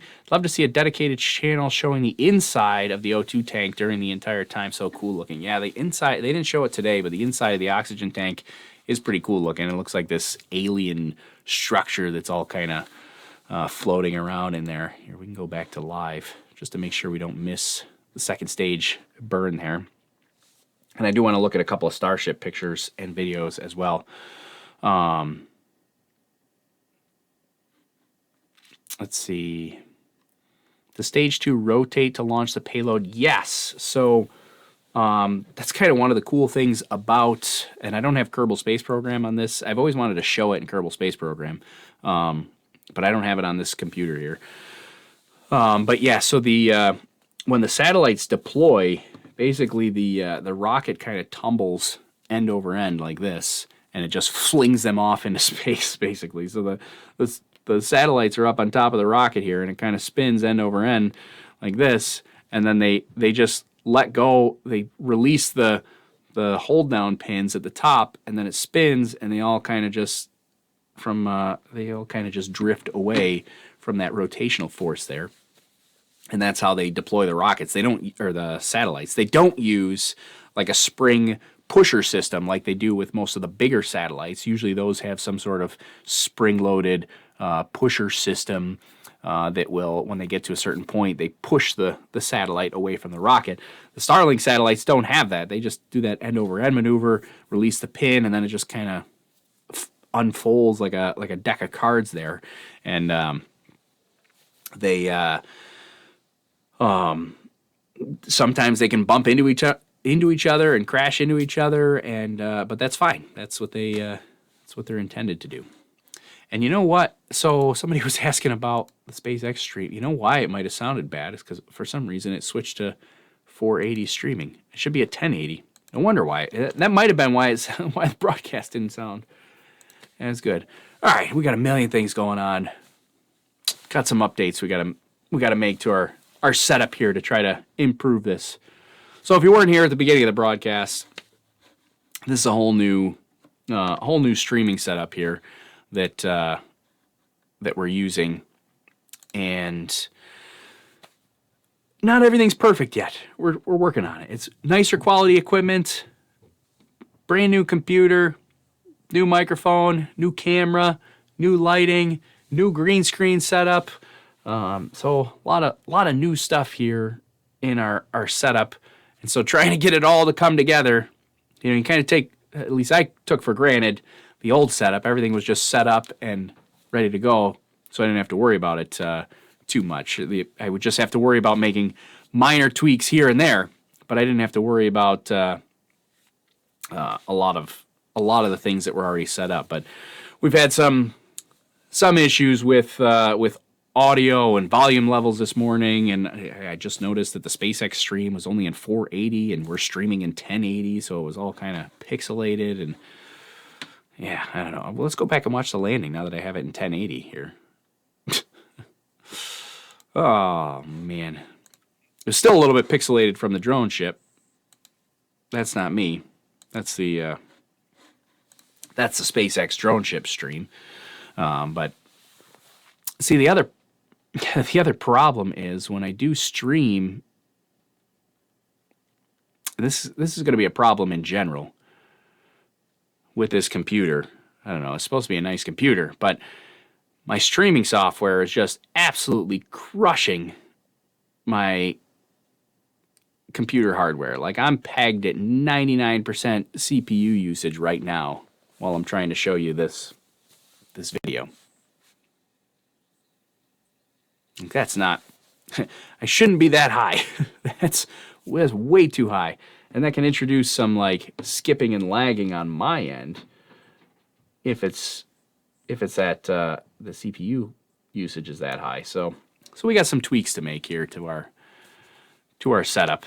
But we'll get there. We're working on it. We're gonna try to get everything sorted out. I'm trying to like limit all the stuff that I have open here. But I'm going to have to figure out something for the future. So what we're waiting for here now is the second stage restart, which is going to be about T plus 45 minutes. We're at, wait a minute. They caught the payload fairing. Hey, go back. We missed it. No, go back. Look at this. They're not talking. They're just playing music, but look at that. That looks awesome. We're going to have to back that up here. They got it. Yes, I love it. That's a great view, too. Actually, kind of nerve-wracking to see it rolling around like that. Like, is the parachute still attached? What happens to the parachute after it lands? Does that automatically detach? Or is it just kind of... That's a pretty good picture right there. Now, what about the other one? I want to know about the other one there.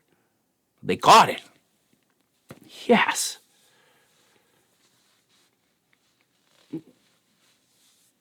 Now, we got to back this up a little bit because I got to see... Now, that's a little bit early. That's T plus 40 minutes. They just kind of cut to it. They didn't really say anything. Yeah, they're just playing music. So I'm not going to...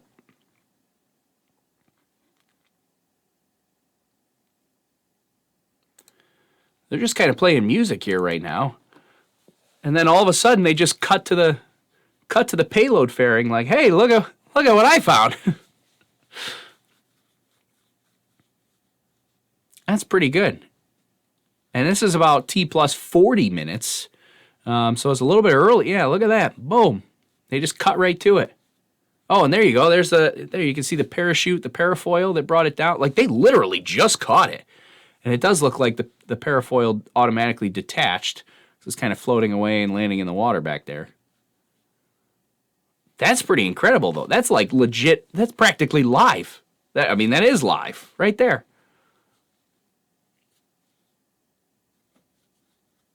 Did the vibration of the parachute cause the camera to cut out? Yeah, no, that's pretty awesome. Look at that. And we don't know... Oh, wait, is this the other one?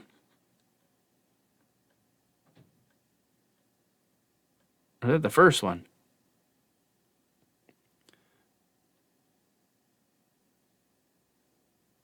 Go back to the payload fairing. Are we still waiting on... So this... That's pretty incredible. I love when they catch those payload fairings like that. See, for some reason... You know, that seems like such a simple thing. To be able to, like, just put a net underneath something and you just catch it, right? You just catch it. What's the big deal? But it just... Oh... Have so far. This one is on Mystery, and we're still waiting to hear if we are able to catch the one on Mischief, the second fairing half. So exciting news so far this morning. We will bring you updates on Mystery and that second fairing half as soon as we get more information. Well, there you go. So she just said they were still waiting for, and we're not live. We're a couple minutes behind. Now I'm trying not to miss it, but yeah, that was, which one? That was Miss Tree, and that was Go Miss Tree. They caught the payload fairing half, and now we're gonna wait and see if they catch the other payload fairing half. But yeah, so what I was saying is, like, it seems so easy, like, just put a net under it and catch it. What's the big deal? But the number of times that they've not been able to catch it, and you know, they showed some of the tests of like, they showed some of the tests of it, like trying to get underneath it and like just missing it. Like it's amazing how complicated it is to try to catch those payload fairings. And especially you put that parafoil underneath and I don't know. It's just amazing to me that they're able to do that and they're able to catch that and increase the reusability of their rocket. I mean, right? That's the ultimate goal here, is just to make it more reusable, and nobody else is doing that. Nobody else is doing it, and nobody even thought of it. Is that we did catch one of the fairing halves on Miss Tree. Unfortunately, we were unable to catch the second fairing half on Mischief. It was really, really close. Looks like it did have a soft water landing, so we will be pulling that fairing half out of the water and hopefully reuse in the future. So coming up next in about 30 seconds from now will be SES-2 followed by SECO-2, and that's second engine start and second engine cutoff. Now this burn will last just 1 second long. It's one of the shortest burns that we do, and that's because we are so close to our targeted orbit that a 1 second burn will get us there just fine. So that it's coming up shortly in about 5 seconds or so. Again, it might not look like much because it is a 1 second burn. Hopefully we'll get that live view.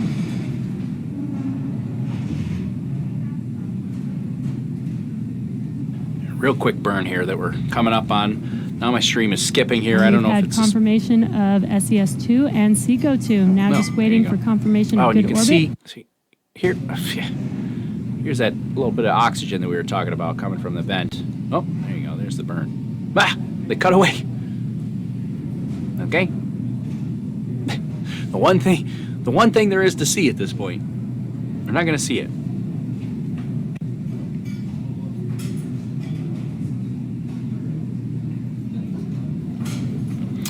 And we've had confirmation of good orbit. There we go. So now that second stage is in a good orbit and making its way to its final destination. Good orbit insertion for satellite deploy. And there's that Perfect. call out. Now that we're in a good orbit, we'll be coasting for the next 15 minutes or so. So we'll be back at T plus 1 hour and 1 minute for payload deploy. All right, so they're going to take another quick break for about 15 minutes here. So we're going to wait and see see how that works out. And we'll wait for satellite deployment, and then we'll be out of here. But let's see. We had a couple. There was somebody who was talking about the. I missed where the comment was, but somebody was talking about the Dragon capsule being caught in the payload fairing nets. It is something that Elon mentioned in the in-flight abort test press conference, was the ability to catch the Dragon capsule. I think that's like future plans down the road. I don't think that's something they're immediately looking to do or ready to do. And I imagine the first time you see that is it's not going to be on a crew mission. That's going to be on one of the cargo missions. So the plan for the Crew Dragon capsule is NASA is not going to reuse any Crew Dragon capsules from SpaceX. They're always going to use new ones, at least as part of this initial wave of Crew Dragon capsules. So NASA's always going to have a brand new one, and they are going to they'll launch the brand new one, they'll bring it back, and then SpaceX can reuse the capsule for cargo missions. So they're going to eventually phase out Dragon 1 or the Cargo Dragon that they have now, and they'll use Dragon 2 or the Crew Dragon capsule to actually do cargo missions as well after they've launched crew on board with them. So, and then they can also use brand new Dragon 2 capsules to launch cargo as well. They just won't have things like the environmental control systems and things that a crew would need. They would just strip those out and leave them out for the actual cargo missions. Yeah, so it looks like Miss Tree. Yeah, that was Miss Tree that caught the payload fairing half there, and they did not catch the other one with Miss Chief. So go Miss Chief, just missed it.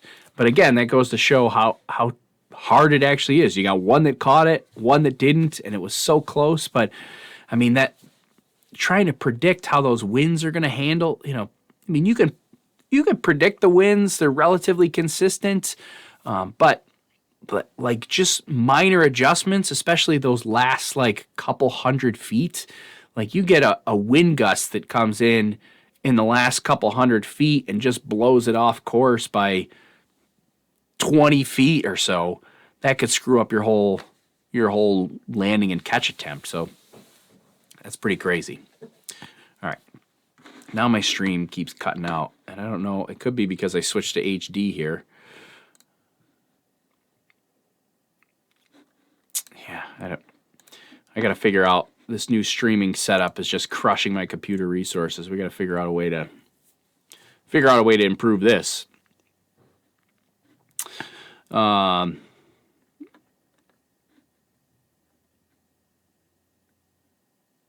Yeah, so Elon said it'd be cool to catch the Dragon capsule. Yeah, I think it's still going to be a while before we see that.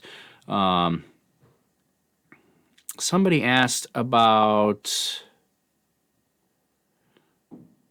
why don't they use water to decrease the vibration while launched? Well, they do. They have a whole water suppression system at the launch pad that is designed to reduce sound and noise and vibrations for the rocket and the launch pad facilities. So they do have a whole water suppression system that they use during launch. Yeah, NASA. Yeah, it's used. We don't want it. You keep it. Yeah, NASA's not going to reuse any of the Crew Dragon capsules. It's not so efficient to not reuse, but it's safer. Yeah. See, there's basically two different thought processes on this whole reuse thing. Some people say,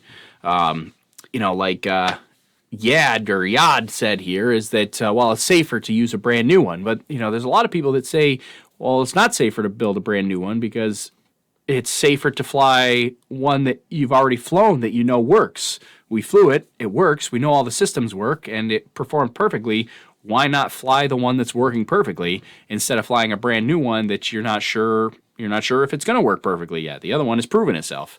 So it's kind of the two different thoughts there, but it doesn't really matter because NASA is not going to fly used ones, at least not initially. SpaceX is free to fly them for cargo missions or even for private astronauts that they want to fly, because that's one of the nice things about SpaceX having this crew capsule developed is that they can launch.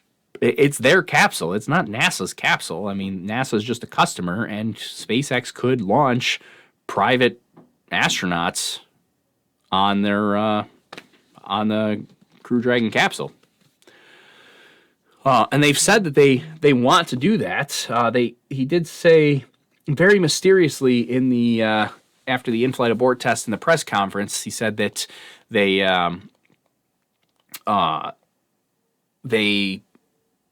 asked him if he had any private citizens that were ready to launch, and he said he didn't say no and he didn't say yes. He just said we have nothing to announce at this time, which is very mysterious sounding. Sounds like they've got somebody, but they're just not ready to tell the people about it yet.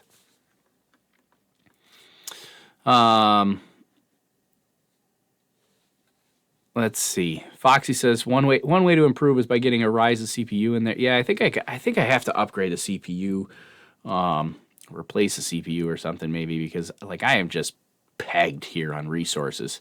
And that's not good. I'm sure I've always streamed in 720p up until today. Today's the first day I'm streaming in 1080, and it's always been. I'm sure if I streamed in 720, I would probably be fine, but I'm like I said, I'm trying to up the quality here, so I want to stream in 1080, but I just got to make sure my computer has enough resources to be able to do that.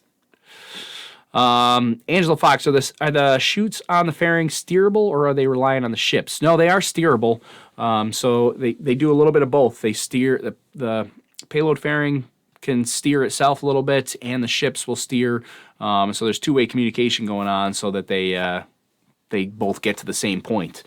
But there's only, the ship can only turn so fast, it can only move so fast, and the same thing with the payload fairing. It can only turn and move and guide itself so fast. Eventually there's the point where you may not be able to get. We're trying to get a pinpoint landing here. That's pretty tough to do.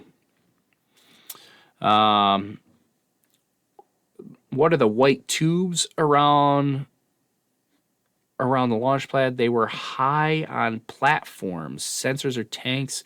I'm not sure. I'd have to go back and look, but if you're talking about the ones that are vertical, those are lightning rods to protect the vehicle and the launch pad infrastructure. Big giant lightning rods that are there because the Cape Canaveral is known as a high lightning area. You'd probably want lightning rods anyways, even if it wasn't, but there's a lot of lightning happening in Cape Canaveral, so they have those big lightning rods that surround the launch pad. There's 4 of those.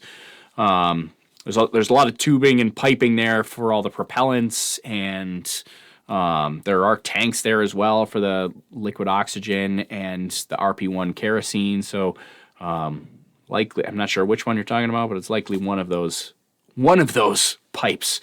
But they've got a lot of conduit for wires and fiber optics and all kinds of stuff like that too.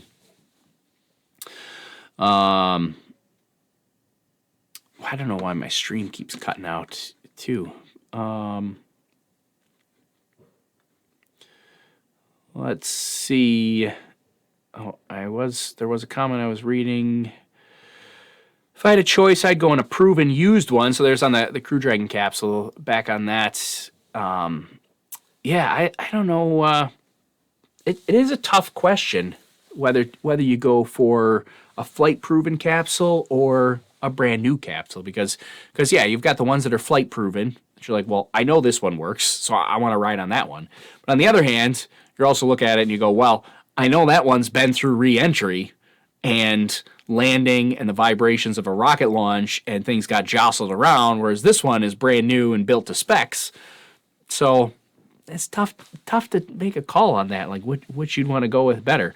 I mean, given how well SpaceX refurbishes their first stage boosters, I think I would lean towards the side of flying on a flight proven capsule myself. But that's just me. Isn't the crew Isn't the Crew Dragon boosters used once and then retired to cargo missions, right?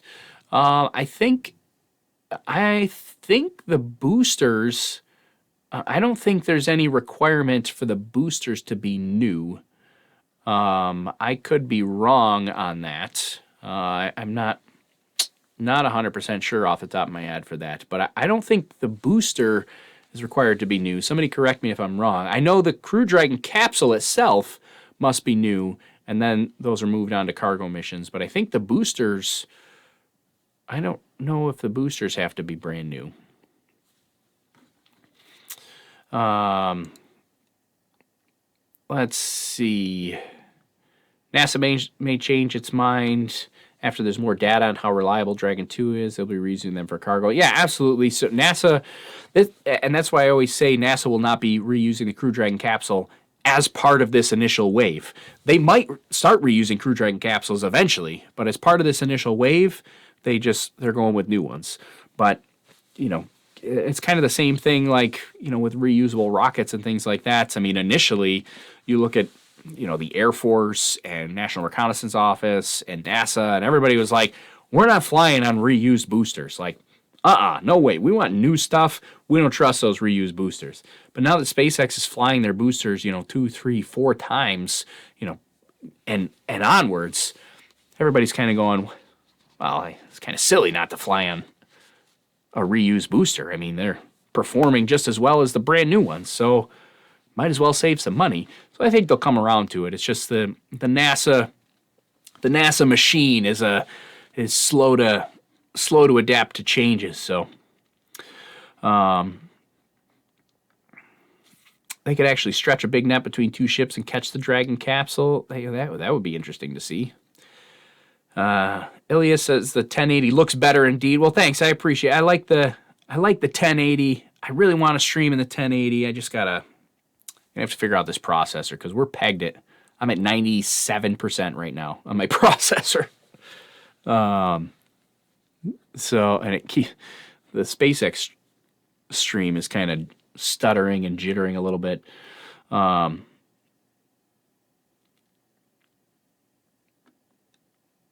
and it does help that somebody said you have DVR mode on. Well, I know YouTube is caching a lot of that for me. So some of the stuttering and jittering that I see on my end, you guys don't see because luckily there's a little bit of a buffer there. And that's why there's like a 30-second delay. I think it's like about 25 seconds between when I talk and when you hear it. So there's quite a bit of a delay. I experimented yesterday with we did a Patreon and a Discord stream yesterday. So if you're not on Patreon or you're not on our Discord channel, you might want to check it out. Sometimes I do these behind-the-scenes streams. I did one last night for our Discord channel members that was kind of a secret behind-the-scenes where we were testing all this. But I experimented with low latency, which reduces that delay, but you saw a little more buffering then. All right, let's see. They're talking again here. Sequence looks a little bit different from what you'll see on a typical launch. The satellites will slowly disperse upon deploy, and they may even bump into one another, which is to be expected. The satellites were designed with this in mind, and we are less than 1 minute away from deployment of the Starlink satellites.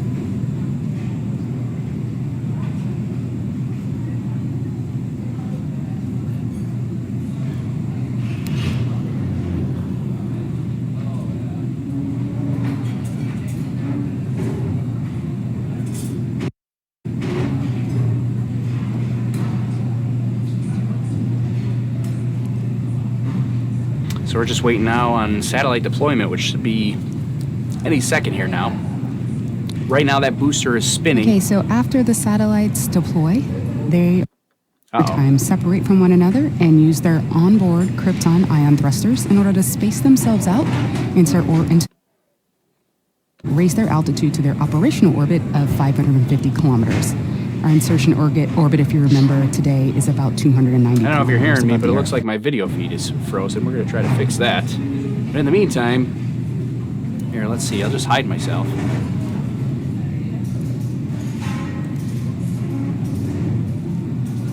I'm going to try to fix my video stream while you guys watch here. Okay, well, the one of the awesome. The animation's cool too, but hopefully we'll get back to those live views from space.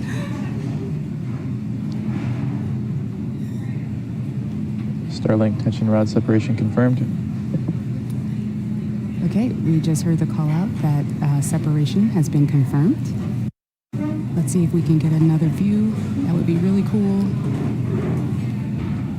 Here it should be coming up. There we go. Oh, that's gorgeous.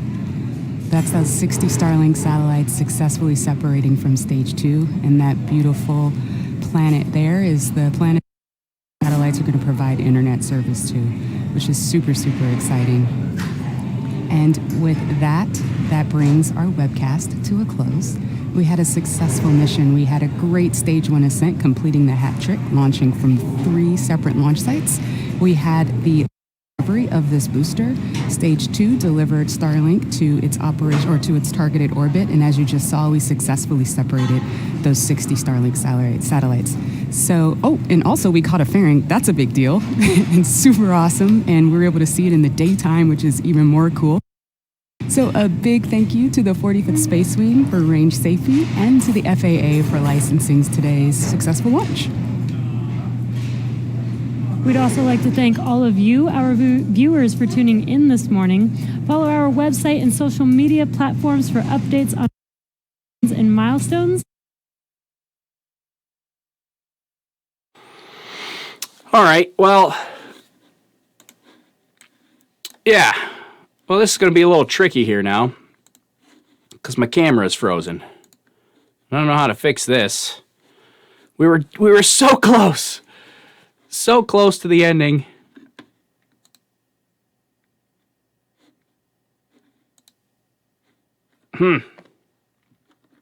Well, I don't know what you saw there because I'm sitting here trying to mess with my stream, and it's not working out here. We were so close to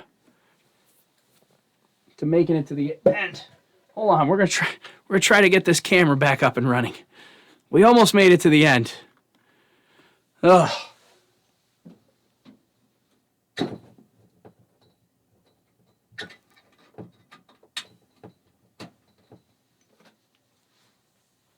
I don't know how to get the camera back.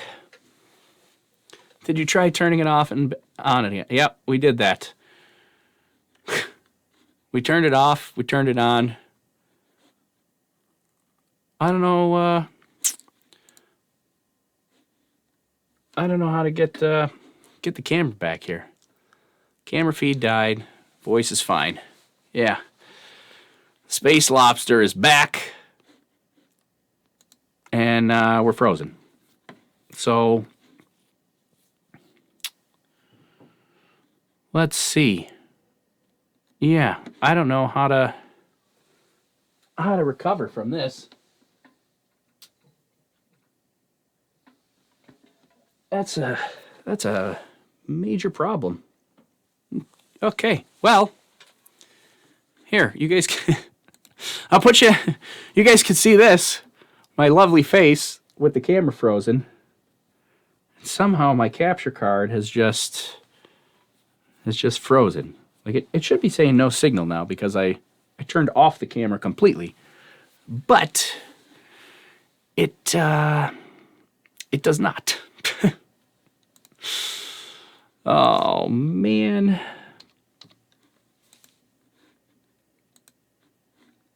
And I don't know how to recover from this. So yeah. Well, that's unfortunate. I do want to say thanks to Deborah for the tip there. Thanks for throwing a tip there. She says she appreciates all the live streams. Well, thank you, Deborah. Even though we have issues like this, when did it stop working? I don't know. Whenever I made this face, is when it said, "No, that's it. I'm done working." And now I have no.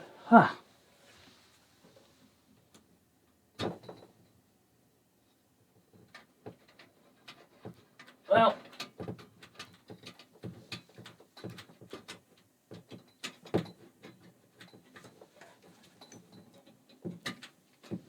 we're trying to restart things.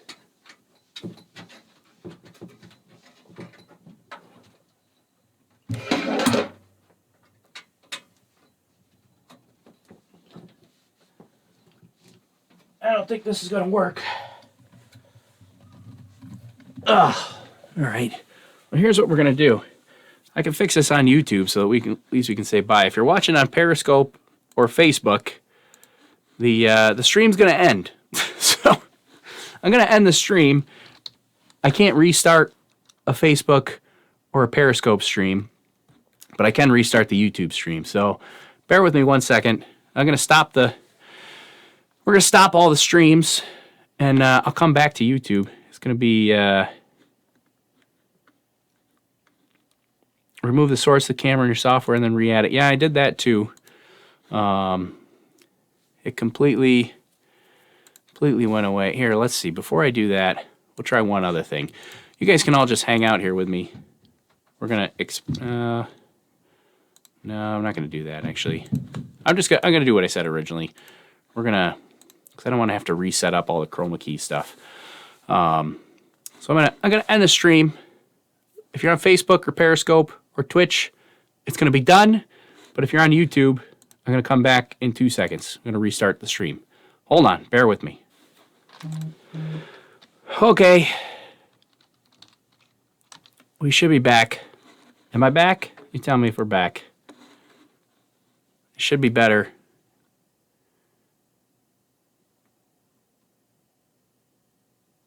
Yay, no sound yet, you say? Fixed? No sound yet. You're back and moving. We're moving! Oh, gosh. Oh, my goodness. That was like my biggest fear the whole time. We made it almost to the end. It froze up on me like that once before. And you're very low frames per... Yeah, it might take just a second. My CPU is pegged at 100% right now. And it'll catch up here in just a second. I had to restart the streaming software, but yeah, that is frustrating. You know, I like this Wirecast software, but it also uses a ton of resources, and I'm kind of stuck on that like sunk cost fallacy here, where I've like invested the money in Wirecast, and so I want to make it work because I actually paid for this software. But on the other hand, like people don't have these issues with like on OBS or vMix or something like, at least not that I hear of. I'm sure somebody probably has all these things. So, Brandon, as much streaming as you do, time to invest in some better hardware. I just did invest in some better hardware. This is a brand new computers. It just set this up, brand new. So, yeah, it's supposed to be a nice computer, but for some reason, apparently the processor is not nice enough. We gotta get that sorted out. So, I don't know. Dude, give him Buckage and he'll do it. Yeah. Yeah, a lot of people say give OBS a try. I might have to give OBS a try. I mean, I really like Wirecast. It is pretty sweet. But it does use a ton of resources. So, what's the CPU? I believe this is a Xeon, an Intel Xeon something. I don't know the model number off the top of my head, but it's like a 3.9 gigahertz processor or something like that. So yeah, I don't know. Somebody said maybe drop back to 720p. I know that I know it'll work better if I drop back to 720p, but I really want to stream at 1080, so I want to get this figured out. Jason uses OBS. Might have to look at OBS. I think the resource usage on OBS is a little bit better. Let's see. Brandon says, every software has problems, but professionals are using OBS daily and it's working. Sunk cost is not worth it if it syncs your stream. I know, right? Let's see. We want all the pixels. So you're saying 4K stream is not happening? Yes, I'm definitely saying that the 4K stream is not happening. One, I don't think my internet connection will support that because I don't have that great of an internet connection. I got the best that's available to me, but it's still not that great. And two, my hardware will definitely not support that. Yeah, I just gotta figure out the CPU usage. Figure out what's happening there. Because, yeah, as Chusicon says, if it's a new modern Xeon, yeah, this thing is brand new. It's legit brand new. It's 64 gigs of RAM. It's got an 8 gigs graphics card. And for anybody that wants to geek out, it's a what is it? A Radeon WX 5100 graphics card, Radeon Pro. It's a Xeon processor. It is supposed to be a very nice computer. It's but my CPU is just absolutely pegged, and I got to figure out why that is. I don't know the answer to that. Let's see. Can you tell? Oh yes, thanks, Deborah. Sorry, I did see your. Thanks again for the tip there. Can you tell everyone when your new balloon launch will be back? So our next balloon launch, which will be Overlook Horizon 22, will not be until the springtime. So we're probably talking like March, April time frame for our next balloon launch. That is going to be. That's when we'll have that. And we're going to try to do live video again.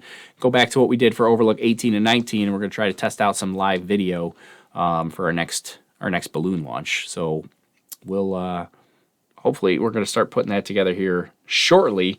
But yeah, the winds this time of year are too high to go tracking it down. Would be traveling way downrange to go recover them.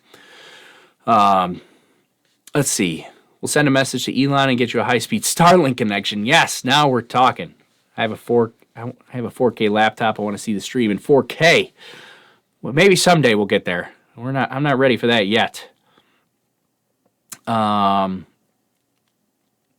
see. The graphics card should be doing the work, not the CPU. So maybe settings driver issue. Yeah, I was thinking. I was kind of thinking that as well. Is that I might reinstall my graphics card driver as well.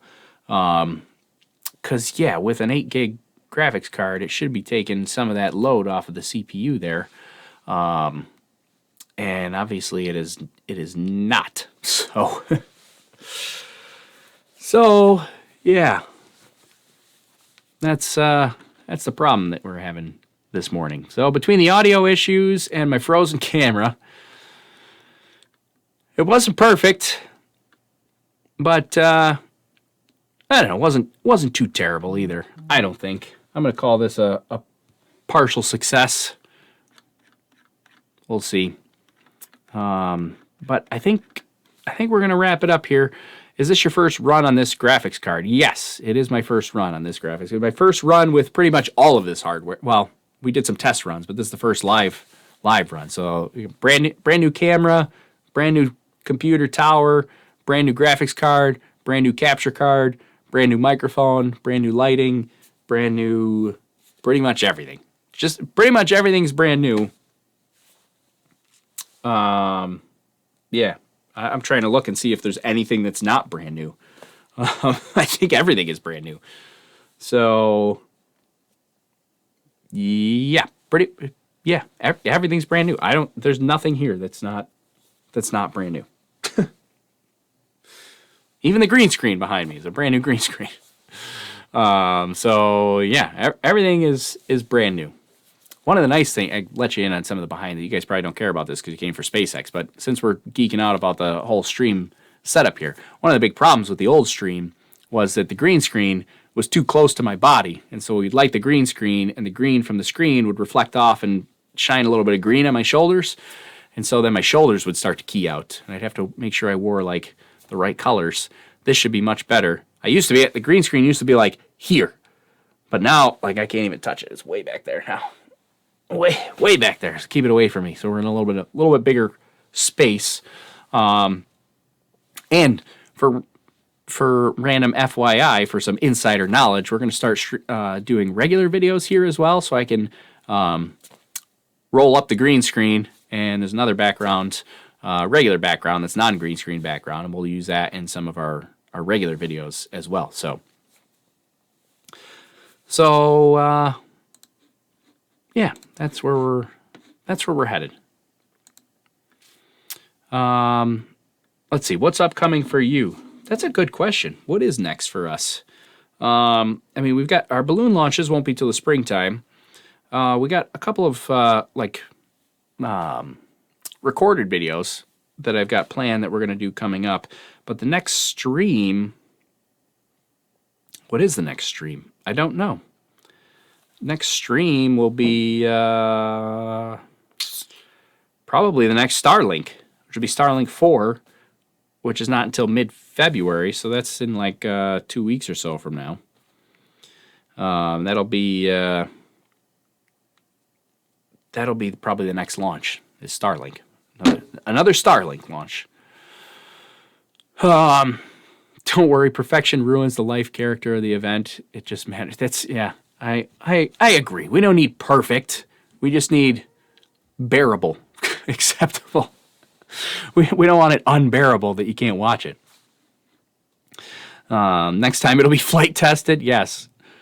Next time we'll proves that the brand new Dragon might not be the best idea, right? See, that goes to the whole theme of the event here with the Crew Dragon. Brand new is not necessarily the best. Everything here is brand new. It didn't work out so well. Let's see. Are you going to the Cape at all to see some launches live like last year? I was considering the next CRS mission, CRS 20, is in March. I was considering applying for the NASA Social to see if I could go down for that, but I don't know. See, I'm kind of on the fence. On March, I couldn't go for the March 2nd NASA Social because it would start on March 1st, and I'd have to fly out on the 29th of February, but I can't. I have somewhere to be on the 29th. If it gets delayed by 1 day, I'll be fine. I could go to that. If it was on March 3rd and the social was on the 2nd and the 3rd, I could do that. So I might apply to it and see if we could go down there for that. It would be kind of cool to see another launch. And I really want to see a CRS mission in the return to launch site. I went for the CRS 16 last spring, but it was a nighttime launch, and they didn't end up coming back to the launch site because that was right after the Crew Dragon anomaly, and so all the launch sites were all quarantined, and so they landed like 15 miles offshore, which you could still see it come down, but you didn't really get quite the effect of the sonic booms and stuff. So I want to try to go back down again for another CRS mission and see the return to launch landing, the RTLS landing. Let's see. I considered the Wallops one too, but yeah, don't have any plans to go to Wallops at the moment. Deborah always wears a Space Lobster shirt for these launches. I love it. Thanks, Deborah. If you want to get your own Space Lobster shirt, go to overlookhorizon.com/shop. Lisa wants to know what's the Space Lobster joke. It's a long story, Lisa, but I think what I'm going to do, so in honor of our 10,000 subscribers, this is I'll give you some of the insider info since you stuck around the stream so long and stayed with me through all these issues. But so we just reached 10,000 subscribers on YouTube, so thank you everybody for helping us along with that. But I think what we're going to do as part of that is I want to do like a kind of a recap video of some of the greatest hits, basically, like some of our highlight moments of the last.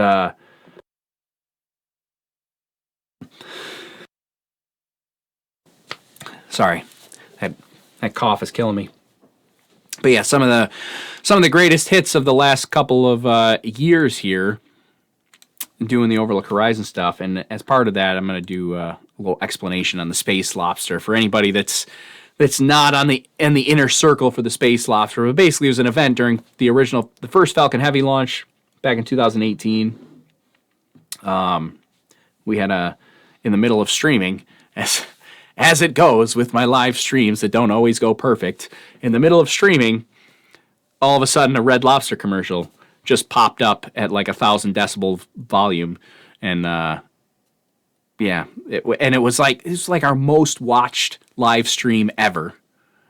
We had like, I don't know, I got a couple 100,000 views on that live stream, and in the middle of all of that, with thousands and thousands of people watching, the Red Lobster stream just pops up, and that really helped the professionalism look on the broadcast. So yeah, there's the Space Lobster inner circle. We'll let you in.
Okay, we're going to have to end the stream because my microphone's out of battery.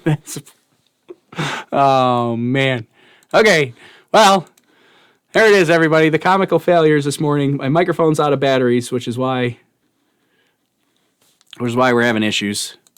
So we're going to have to end the stream while I can still talk to you, at least for a minute. Oh, my goodness. Just the problems. Yeah, it's got a battery in it. But I guess we ought to be prepared for when the battery dies of some sort.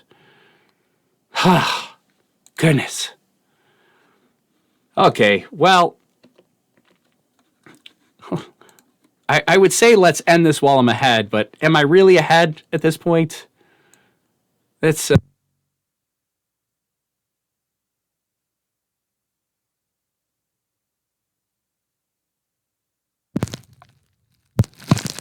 okay, let's end it quick. We're going to wrap up.